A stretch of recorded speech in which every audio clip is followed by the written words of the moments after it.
Hi there, Sandra here from Createinspain. Now I apologise if you can hear various noise behind me. My husband's watching a film downstairs. Right, so this is going to be basically a one-piece cut card, and by doing it this way it makes it very, very easy to make a shaker card. I've put some double-sided tape around my windows here, and I'm going to remove one of those. I've cut out some acetate and I've just cut it out as a square because I don't have to cut it really accurately for this. Another piece of acetate on this side. I'm putting that one down a bit lower because I can see there's a little dent in my acetate. And now I need another layer of double-sided tape on one side, but only on one side. And then I can take that off. I've got my two pieces of acetate on, I've got my extra layer of tape on here, and now the next thing I need to do is to put some shaker bits inside.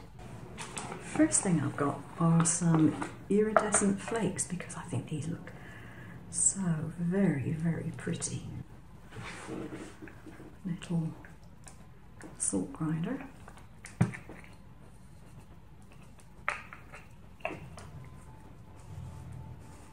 I said all it is this sort of flake put into a normal salt grinder or pepper grinder. A little sprinkle of those. So I've got my shaker elements in there. What I'm going to do is to add some more double-sided tape to close this up around the outside.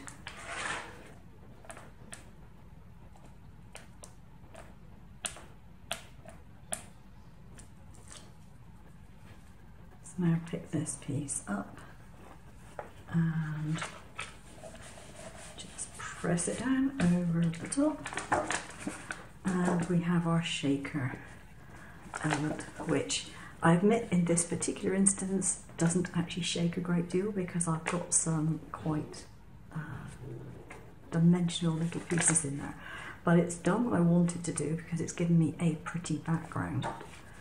That looks rather nice. So it will move a little bit, it won't move a vast amount. I prefer it like that because if you have a shaker which is thicker, you usually end up with a whole load of stuff down the bottom and there's nothing much in the top. So this one is going to sit like that. You could, of course, if you wanted to, make it so it goes like that. Matter of choice. Now the one thing that I did when I cut this out, which I wouldn't normally do, I used a dashed line to do the scoring. I generally use a dotting tool to do my scoring, but I forgot to change the tool over and therefore it cut it with a blade. So as you can see, I'm doing a Christmas style one this time. And I'm going to put on this. I'm going to have a nice bow up here and I'm going to have my robin on.